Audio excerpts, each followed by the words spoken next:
Jadi jangan mengkerdilkan Islam dengan mengatakan Islam itu agama Arab. Nah yang kedua, mereka katakan Islam itu agama pendatang. Tunggu dulu kalau kita mau bicara soal pendatang. Islam itu agama dari Allah. Bumi ini ciptaan Allah.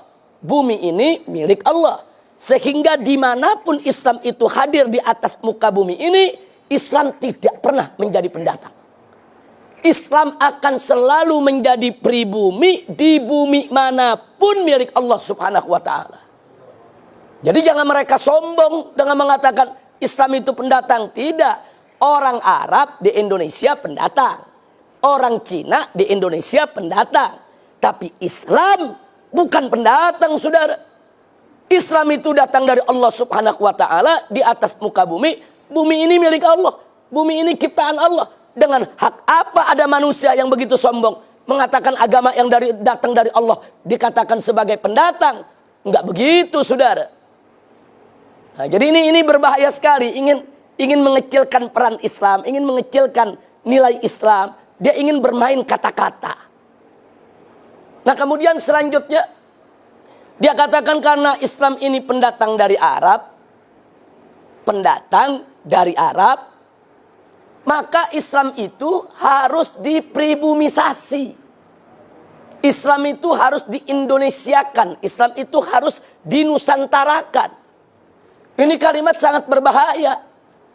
Loh, kenapa saya katakan berbahaya? Karena dulu Nabi pada saat diutus oleh Allah Subhanahu wa ta'ala pertama kali ke tengah bangsa Arab, bukan untuk mengarabkan Islam, tapi untuk mengislamkan Arab. Jadi jangan dibulak-balik. Nabi nggak pernah mengarabkan Islam, ya ikhwan. Nabi itu dulu tugasnya mengislamkan bangsa Arab dan seluruh suku bangsa di dunia.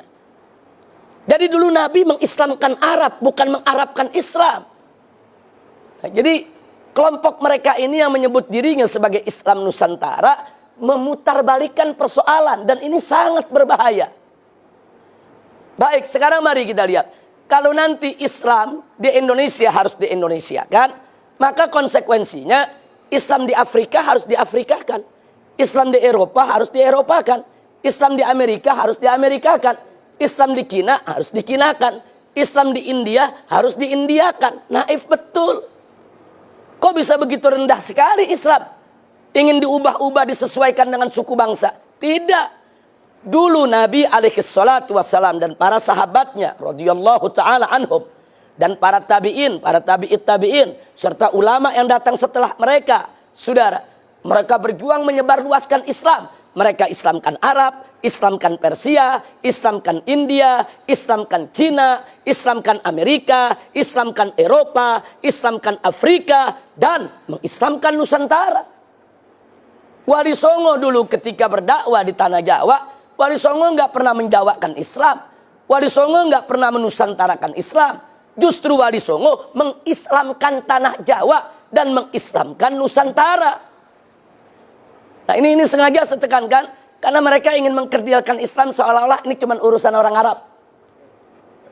Sebetulnya yang mereka mau serang bukan Arab, mereka mau serang Islam. Arab ini cuma perantara saja, ya ikhwah. Nah,